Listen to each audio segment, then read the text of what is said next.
오늘 뉴스라이브 인터뷰의 주인공은 황교안 전 총리를 저희가 초대했습니다. 이번 국민의힘 전당대회에서 신 스틸러라고 불리면서 이미지 변신에 성공했다라는 평가를 받았고, 그러나 이제 순위는 4위 8.72% 득표했습니다. 성공이라고 볼 수 있는 것인지 아니면 아쉬운 결과인지 본인에게 직접 물어보겠습니다. 안녕하십니까?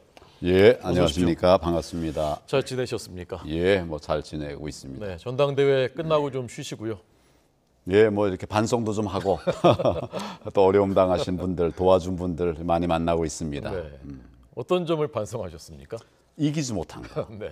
네, 결국은 이제 제 표하고 김기현 대표 표가 뭐 거의 같으니까 네. 그것을 한쪽으로 몰아준 것으로 이렇게 생각을 합니다. 네. 8.72% 득표는 그런 대로 만족할 만한 결과입니까? 아니면은 뭐 좀 아쉽습니까? 득표 자체는 아쉽지만은 네. 또 국민들과 함께 할 수 있는 기회, 또 국민들에게 저를 또 이렇게 선보일 수 있는 기회를 가진 것은 네. 참 고맙게 생각을 합니다. 예.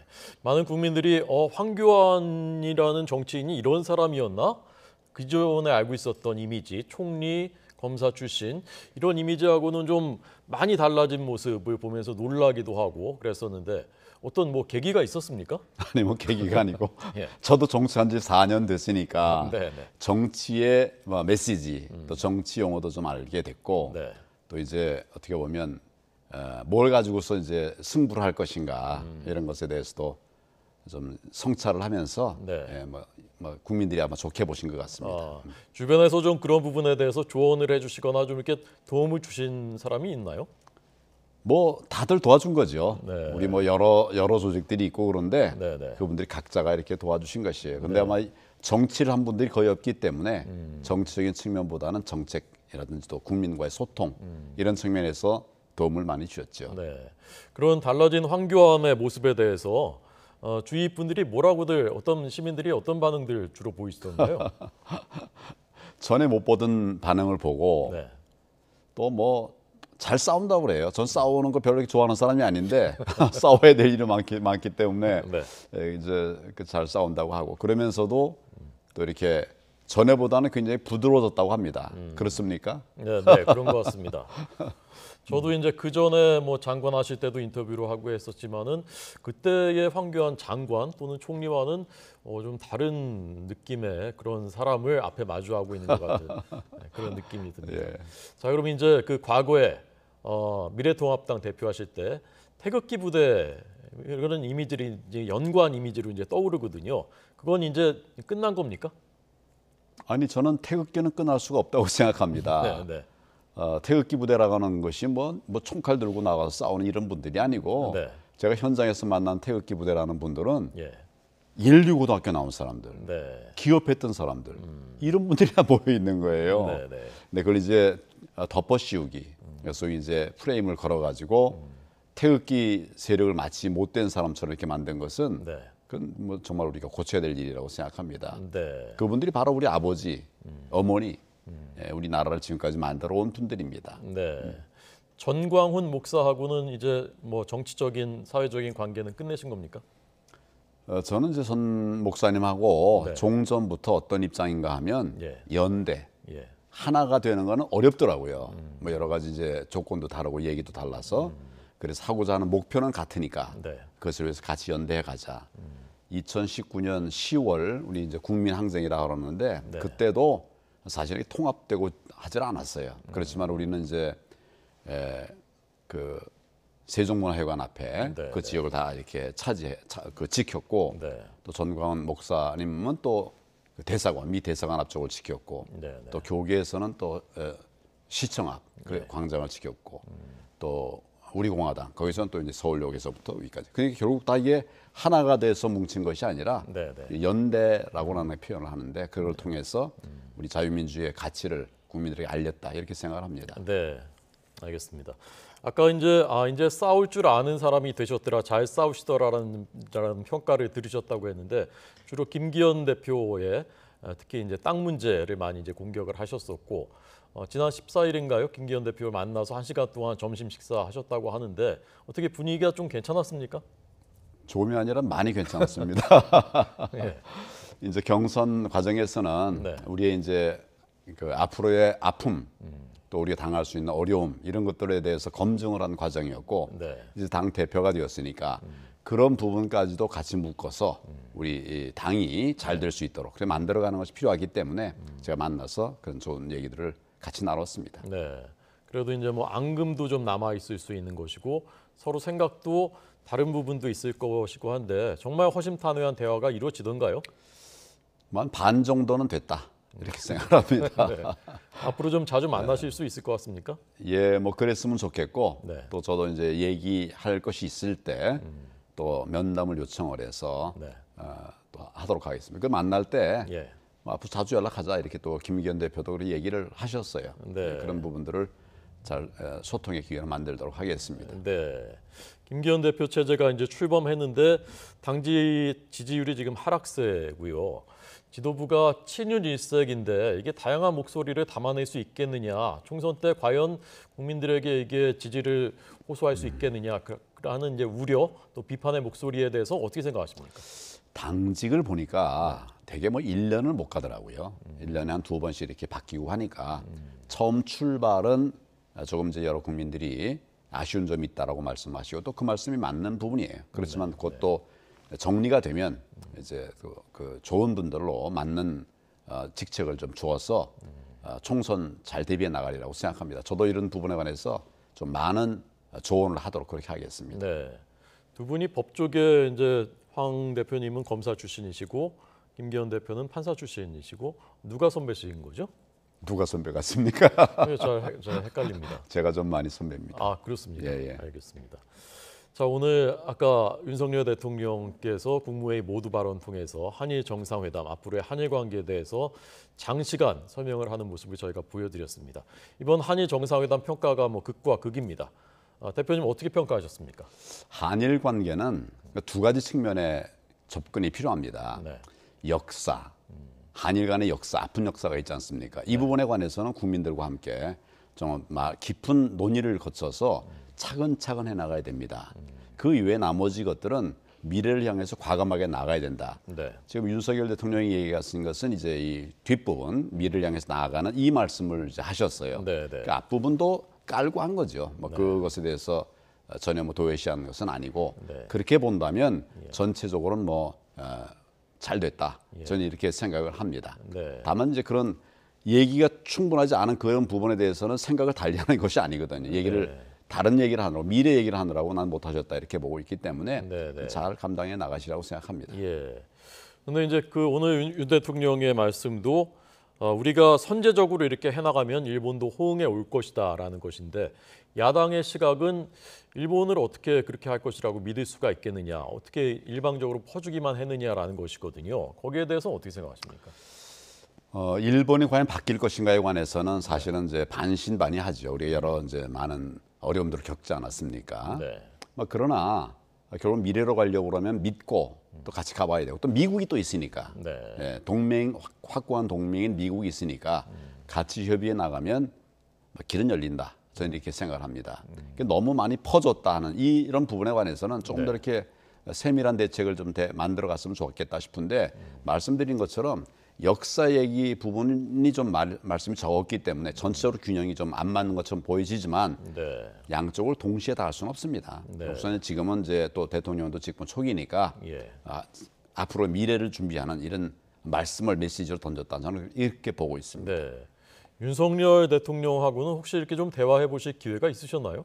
같이 검사로 있었으니까. 그러니까 옛날에, 과거에. 예. 최근에는 없으셨고. 최근에는 이제 대선 후보 네. 나가가지고 그때 이제 이렇게 토론하면서 많은 얘기를 했었죠. 만약에 지금 대통령을 만날 기회가 있다면 어떤 얘기를 제일 먼저 해주고 싶으신가요? 첫째는 네. 자유 대한민국의 가치가 많이 흔들려 있습니다. 가치를 좀 바로잡는 것이 필요하다. 네. 자유의 소중함을 잊어버렸고 예. 뭐 자유민주의 그 개념 자체를 잊어버린 거. 이 점 뭐 바로 잡아야 된다. 그래도 뭐 다행히 또 윤 대통령이 자유 얘기를 많이 하십니다. 네. 근데 지금 이게 그냥 말 한마디로 끝날 게 아니라 우리 사회 곳곳이 다 이렇게 많이 무너져 있어요. 그다음에 둘째는 더 중요한 것은 사실은 먹고 사는 문제를 해결해야 되죠. 네. 먹고 사는 문제가 해결되면 뭐 여러 가지 문제가 많이 해결됩니다. 근데 아직 그런 부분에 관해서 성과가 덜 나고 있으니까 국민들이 좀 안타까워하는데 네. 이 부분에 대해서는 저도 좀 많이 좀 돕도록 그렇게 하겠습니다. 예. 총리를 역임하셨기 때문에 이제 경제 문제에 대한 해법, 지금 경제 상황에 대한 진단, 먹고 사는 문제, 이 문제에 대한 생각이 있으실 것 같은데 구체적으로 어떤 생각을 하고 계십니까? 가장 기본적인 것은 예. 시장 경제를 살리는 것입니다. 네, 기업을 활성화하는 것이죠. 기업을 활성화하는데 기업이 이제 활성화할 수 있도록 기회를 줬더니 자기들만 먹고 자기들만 이렇게 누리는 이건 안 된다. 이런 것이기 때문에 그런 부분은 이제 시장에 대한 부분적인 견제를 하면서 네네. 전체적으로 시장 경제를 살려내면 예. 그 안에 다 답이 있습니다. 뭐 예를 들면 제가 가끔 얘기하는 것이 깜짝 놀랄 만한 10억 창업 배틀을 만들자. 어허. 정말 자유를 주는 거거든요. 네네. 매일 우승자를 하나씩 정해가지고 10억씩을 주는 거예요. 창업할 수 있고 3년간 사업할 수 있는 그런 자금 주는 거죠. 예. 매일 그렇게 하는 겁니다. 만약 그렇게 하면 우리 사회가 기회가 생기는 거죠. 젊은 사람들에게 기회가 생겨요. 예. 문제는 돈이 어디서 나느냐. 네네. 근데 이거 엄청난 것 같지만 다 합해보면 1년에 4천억이면 됩니다. 그렇겠네요. 4천억이면 돼요. 예. 4천억 가지고 국민들의 길을 살릴 수 있다면 얼마든지 할 수 있고 젊은이들에게 기회를 줄 수 있다면 그 사실은 이제 그렇게 하면 매년 2천자리가 생깁니다.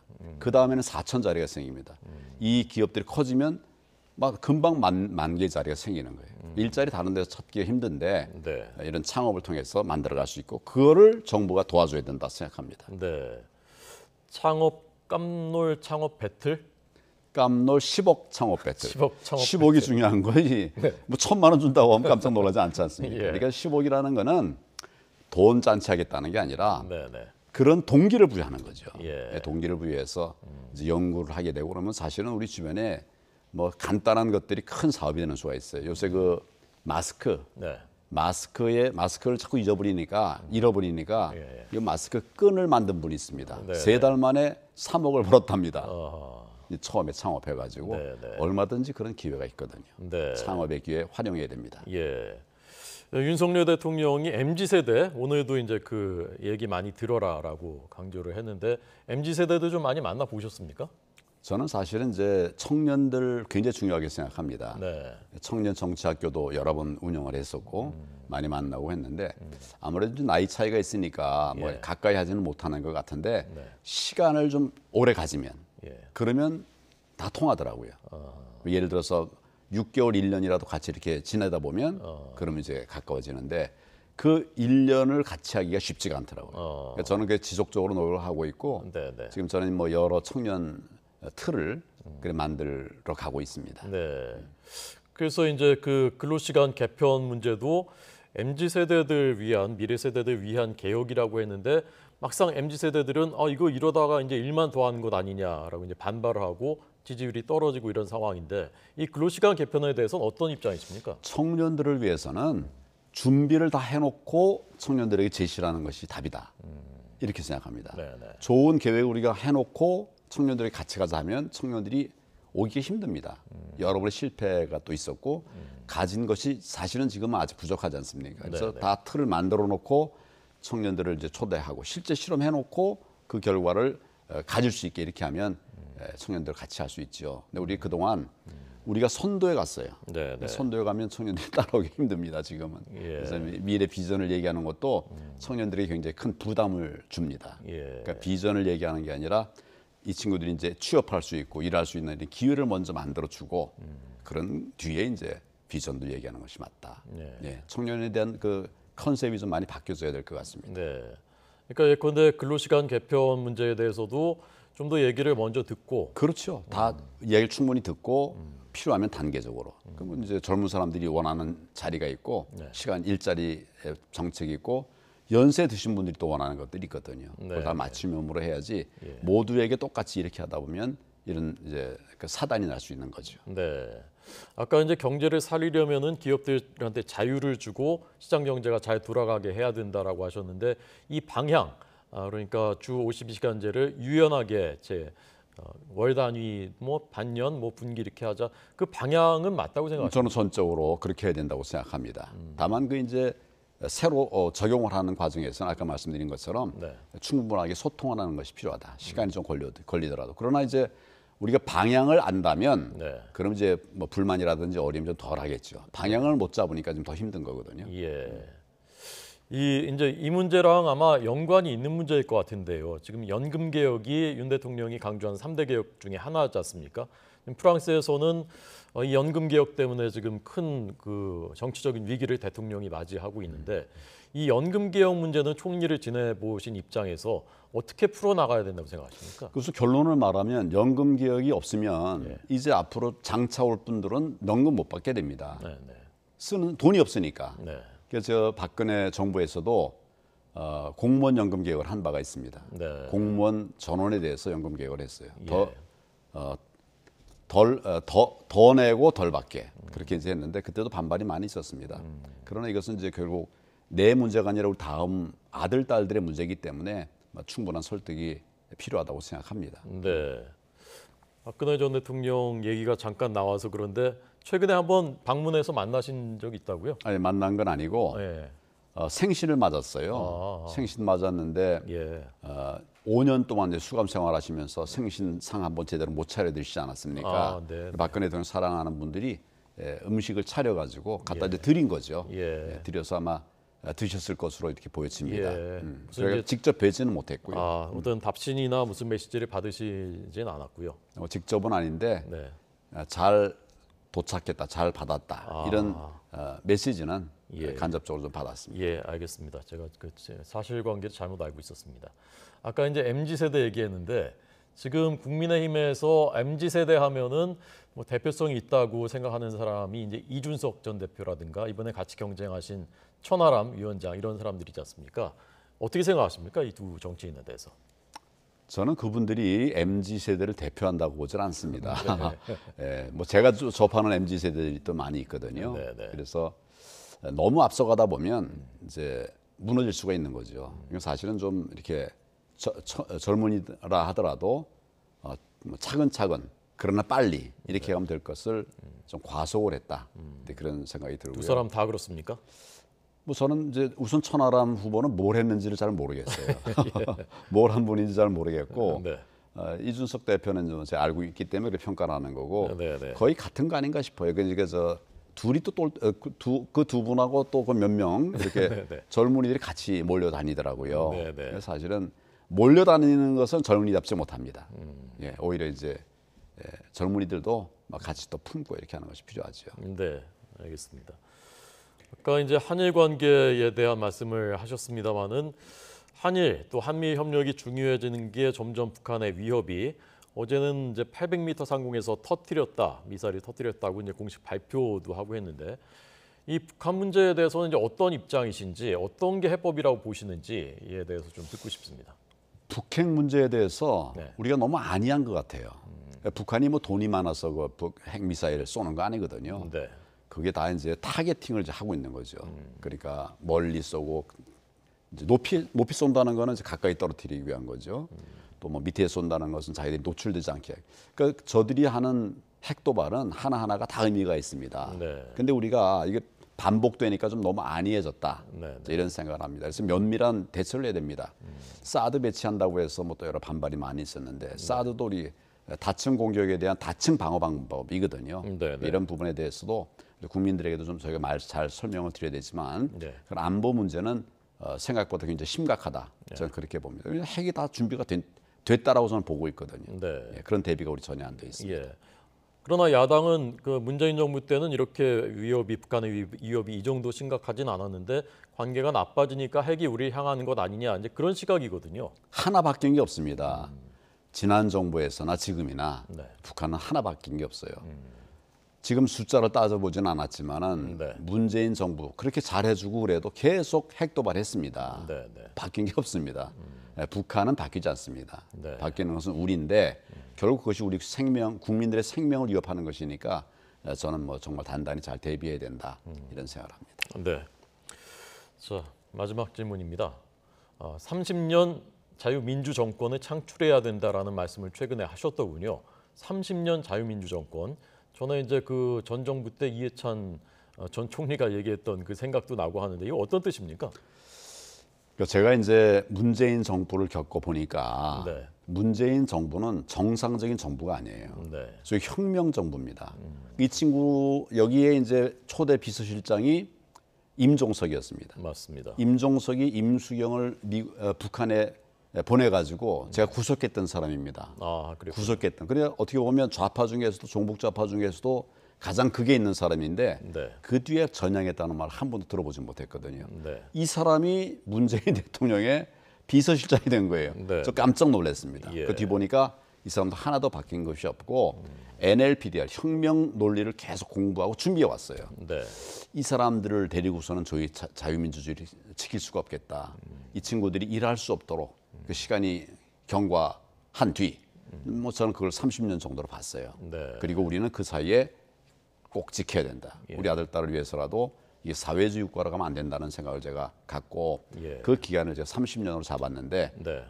그때가 되면 이제 우리가 뭐 소위 북한의 이런 위협이라든지 이런 문제 없이 정말 그 자유로운 대한민국을 만들어가는 네. 일을 할 수 있다. 이해찬 총리가 하는 뭐 20년 정권 얘기를 했는데 네, 네. 그거는 내 권력을 잡겠다는 20년입니다. 예. 제가 말씀드리는 30년은 우리 자유민주주의 대한민국을 지켜내기 위한 30년. 네. 많은 차이가 있죠. 예. 근데 말씀하신 예컨대 이제 임종석 전 실장이라든가 그런 인사들이 일을 할 수 있게 할지 못하게 할지 뭐 그것은 국민들이 판단하는 것이고 그게 민주주의인 것 아닙니까? 그렇죠. 예. 그래서 결국 심판을 했는데 네. 우리는 겉을 심판했어요. 네. 속을 바꾸지 못했습니다. 이에 대해서 철저하게 대비를 해야 된다. 네. 우리도 이제 국민들에게 선택을 받아야 되죠. 예. 우리는 그냥 아무렇게나도 자유민주 우파는 다 선택받는다. 이건 아니죠. 네. 그런 노력이 필요하면서 이렇게 해야 되는 목표는 우리 아들, 딸, 다음 세대가 이런 사회주의 국가 속에 살게 할 수는 없다. 종북 좌파 지배하에 살게 할 수는 없다. 저는 그런 생각에서 예. 우리가 만들려고 하는 나라 정말 살기 좋은 나라 아닙니까? 네. 그렇게 노력을 하겠다는 말씀입니다. 알겠습니다. 뭐 그러자면 이제 내년 총선이 중요할 텐데 총선 출마하시는 거죠? 뭐 저는 네. 우리 나라와 또 당을 살리고 민생을 지키기 위해서 필요한 일이라면 뭐든지 다 할 생각입니다. 네. 지난 총선 때는 서울 종로에 출마하셨는데 이제 낙선하셨고 지금은 종로는 최재형 전 감사원장이 지금 지역구를 지키고 있습니다. 그럼 어디로 나가실 겁니까? 제가 이제 지난 총선에서 얘기한 곳은 예. 험지로 가겠다. 험지 출마. 우리 저 중진들더러 좀 가라고 그랬더니 중진들이 안 가더라고요. 그래서 제가 간 거예요. 네. 지금 이제 우리 당에서 이제 의원직을 맡고 있으니까 그건 뭐 더 이상 험지가 아니죠. 네. 그러니까 정말 우리가 제일 어려운 것, 필요하다면 가장 어려운 곳을 가서 헌신하겠다 이런 말씀입니다. 예. 제일 어려운 곳은 이제 호남일 것 같고 뭐 서울에 이제 어려운 지역구들도 있고 예컨대 호남도 가실 수 있습니까? 뭐 갈 수 있죠. 뭐 어떻게 보면 이제 되고 안 되고의 문제보다도 네. 결국 호남에 대해서 우리가 따뜻한 마음을 갖고 또 뜻을 같이 하는 이런 것이니까 네. 뭐 거기도 기회를 될 수 있다. 예. 기회가 될 수 있다 이렇게 생각합니다. 네. 구체적으로 뭐 어느 지역구 이렇게도 좀 생각해 근데 보셨습니까? 지금은 아직 어느 지역을 생각하지는 않았습니다. 아직 시간 많이 남아 있죠. 네, 알겠습니다. 자, 오늘 이미지 변신하고 있는 황교안 전 총리, 전 미래통합당 대표 만나봤습니다. 감사합니다. 감사합니다.